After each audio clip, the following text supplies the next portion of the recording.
84.5 billion अमेरिकी dollar हो गया, यानी कि इस व्यापार में 16% की वृद्धि दर्ज की गई। और ये मुमकिन हो पाया CEPA की वजह से। CEPA एक बार फिर से आप समझिए, कॉम्प्रिहेंसिव इकोनॉमिक पार्टनरशिप एग्रीमेंट। अब आपको बताते हैं कि किस तरह से UAE को भारत से हम क्या निर्यात कर पा रहे हैं इस CEPA के बाद से, उसमें कितनी वृद्धि हुई है।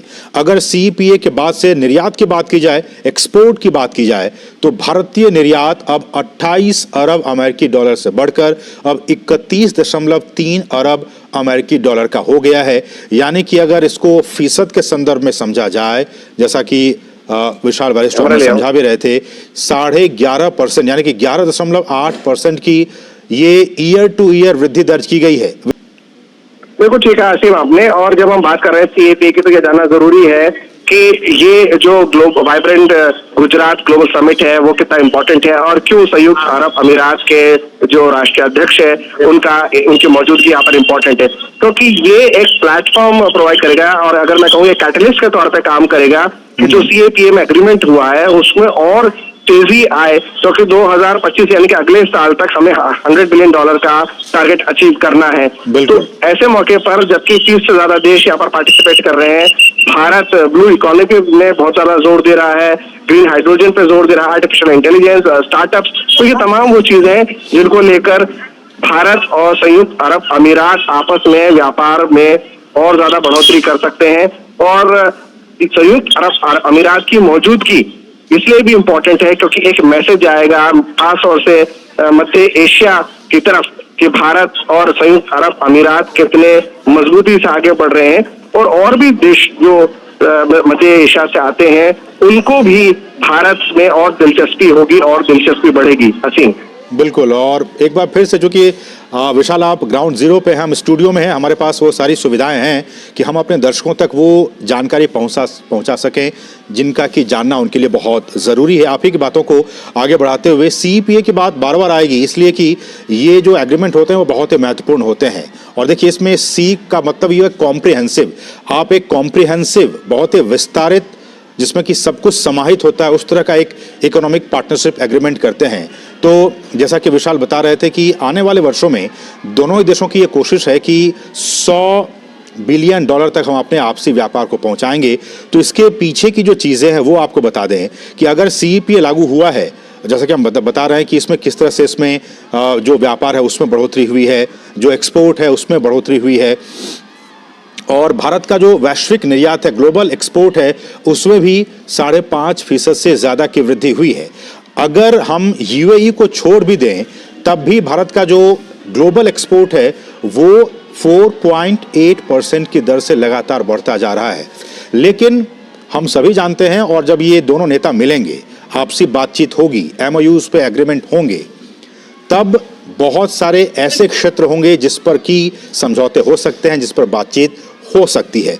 ऐसे वो कौन कौन से क्षेत्र हैं जिनमें कि हम, अगर खासकर भारत की बात करें, जिसमें कि हम निर्यात कर सकते हैं, तो वो ये है कि खनिज ईंधन, विद्युत मशीनरी, रत्न और आभूषण, ऑटोमोबाइल, हम चावल भी एक्सपोर्ट कर सकते हैं, अनाज भी हम एक्सपोर्ट कर सकते हैं, कॉफ़ी, चाय, मसाले, केमिकल प्रोडक्ट्स, ये हम एक्सपोर्ट कर सकते हैं। लेकिन भारत और UAE के जो संबंध हैं वो 3 E's पर, विशाल इस बात को आप ध्यान से समझिएगा कि 3 E's पर कहते हैं कि आधारित है, एनर्जी, इकोनॉमी और एक्सपैट्रिएट, मतलब जो अप्रवासी भारतीय हमारे वहाँ रहते हैं। तो एनर्जी के सेक्टर में भी हमने देखा कि लगातार, चाहे वो ग्रीन एनर्जी की बात हो, हाइड्रोजन एनर्जी की बात हो, उस पर भी लगातार COP28 में भी बातचीत हुई थी। इकोनॉमी के लेकर हम बात कर ही रहे हैं, और अप्रवासी भारतीय जो 34% के 34% वहाँ की आबादी में वहाँ पे हैं, ये सारे 3E फैक्टर्स बहुत ही महत्वपूर्ण हैं, स्तंभ कहे जा सकते हैं भारत और UAE के संबंधों के बीच। बिल्कुल ठीक है आसिम आपने। और ये जो तमाम चीजें हैं, मैन टू मैन कॉन्टेक्ट बहुत इंपॉर्टेंट है। हमारे संयुक्त अरब अमीरात के साथ कितने रिश्ते अच्छे हैं, इसका एक छोटा सा उदाहरण मैं आपको देना चाहूंगा कि हाल ही में जो हमारा दिल्ली IIT है उसने अबू धाबी में कैंपस खोला। और ये इसलिए इम्पोर्टेंट हो जाता है कि संयुक्त अरब अमीरात, जो एमिरेट्स, ग्रुप ऑफ एमिरेट्स है, अलग अलग अमीरात है वहां पर, तो वो भारत के अंदर कितना इंटरेस्ट ले रहे हैं। जब दिल्ली IIT का कैंपस वहां पर खुला है उससे पहले मैंने कुछ बच्चों से बात करी थी जो दिल्ली आईआईटी कैंपस में उनको इनवाइट किया गया था और उन्होंने आके पूरा कैंपस देखा और खास तौर से जो ड्रोन का सेक्टर है उसमें उन्होंने काफी इंटरेस्ट लिया, आर्टिफिशियल इंटेलिजेंस में उन्होंने क्लासेस ली और वो बहुत ज्यादा एक्साइटेड थे और उन्होंने कहा मुझसे ऑन कैमरा बोला कि हम चाहेंगे कि हम जो दिल्ली आईआईटी का कैंपस है वहां पर हम एडमिशन लें। तो ये जो बडिंग साइंटिस्ट है, उभरते हुए जो वैज्ञानिक है, वो भारत में बहुत रुचि ले रहे हैं और भारत आप जैसे जानते हैं कि हमने चंद्रयान 3 की सफलता के बाद अब आदित्य L1 मिशन भी हमारा सफल रहा है। तो पूरी दुनिया देख रही है कि साइंस एंड टेक्नोलॉजी में भारत कितनी तेजी से आगे बढ़ रहा है। हाँ, हमारे जो ट्रेडिशनल ट्रेड है वो जरूर रहेगा, जिसमें आपने बात करी खासतौर से मिनरल ऑयल की, खनिज तेल की आपने बात करी, जेम्स एंड ज्वेलरी की बात करी।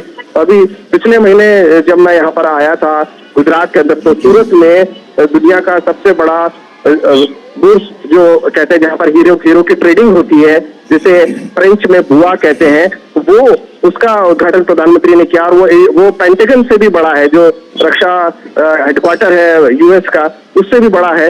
और